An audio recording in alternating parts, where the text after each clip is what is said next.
Well, it's a function of what is needed at this time in Nigeria. That's how I judge my chances. I'm sure that Nigerians are dying of the kind of leadership that we are here to provide.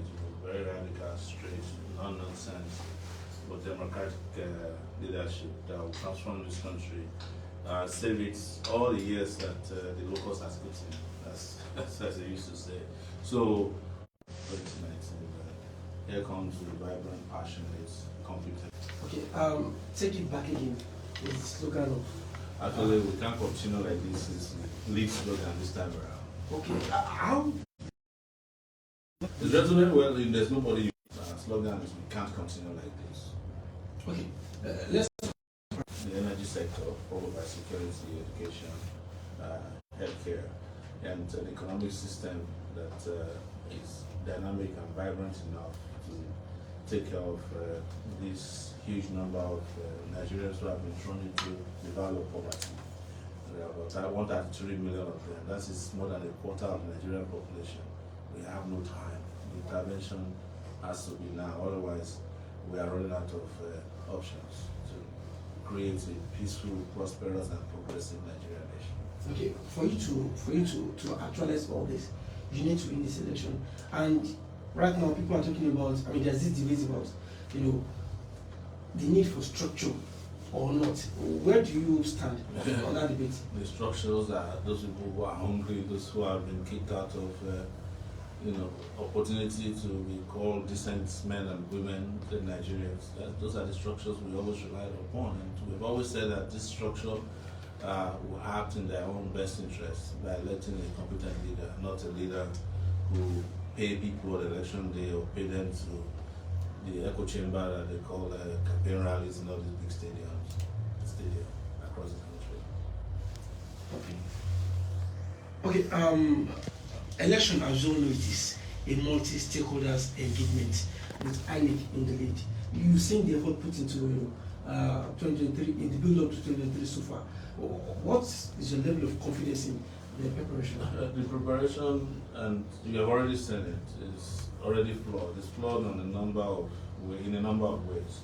And one of it, in my view, is that INEC is already programmed to fail because of the number of partisan persons and at management level and board membership of INEC. The second aspect of it is that INEC has no control over a huge portion of the Nigerian landmass because of insecurity.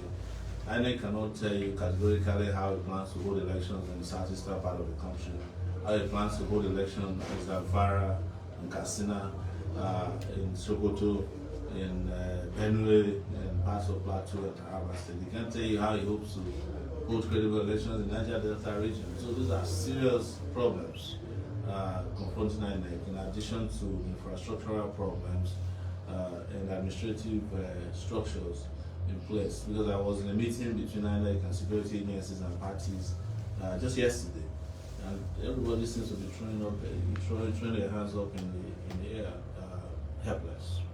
So we'll see how it goes. We are pushing to ensure that credible elections happen, and that everybody is forced to do what they need to do to make sure that Nigeria votes next year and elects credible leaders as well. Okay, you often We have another crew waiting to talk to you, so try and now. Okay, maybe 2 or 3 more questions in the hour. Yeah. you have a radical, you take a radical position Yes. on so many things. Yes. Earlier on, you were speaking about changing course. Yes. Can you speak to what you mean by changing course and how you Changing course is simple.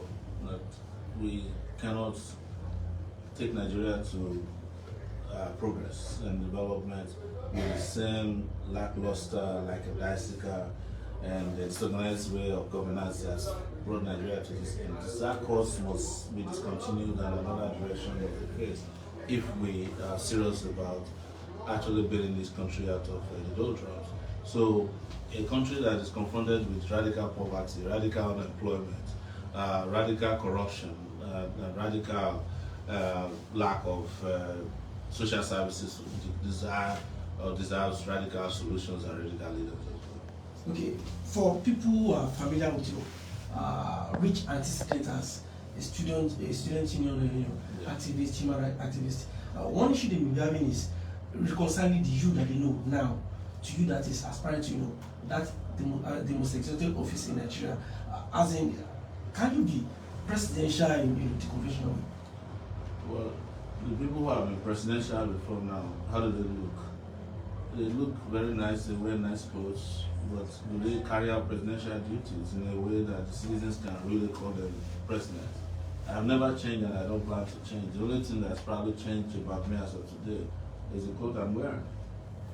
Otherwise, this is what you get when you meet me. I don't have any apologies about how I am, and I do not intend to become the kind of president that is presidential in terms of his appearance or species, but it's not presidential in terms of delivering of services to the citizens who voted them into office. Okay, finally, just speak, on a policy generally. You spoke earlier on about priority areas, including energy transition. Yes. And apart from that, policies that you think will cut across that have maximum impact.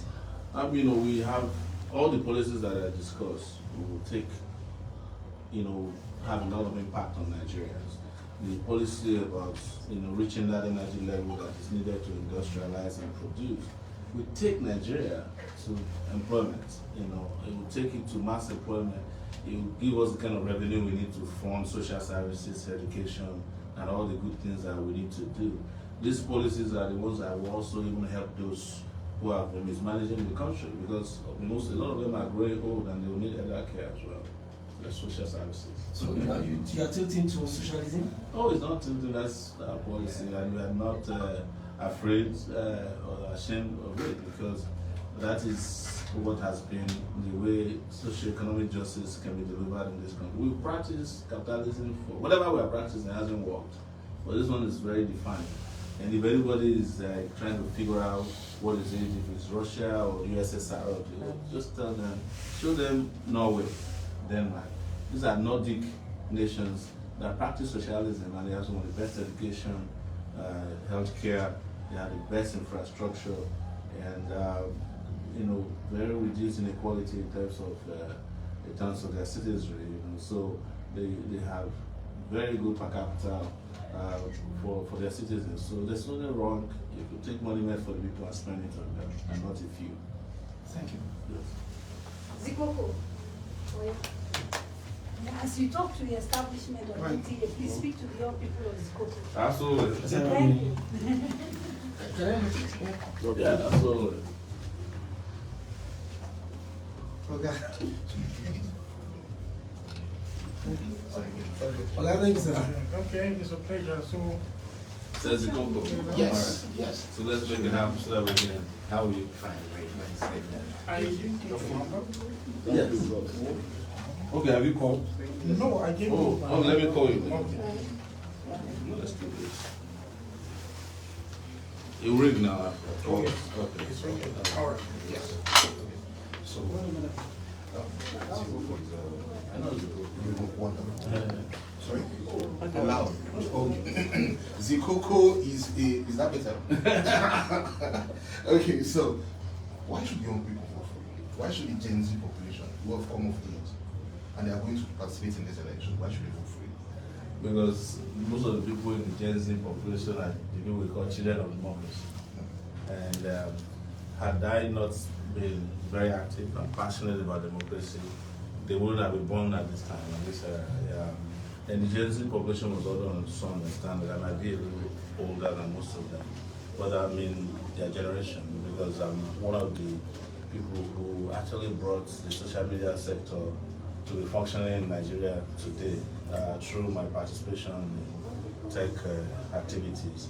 So when I was asking in the hall, that Sowore is a student union activist and nothing.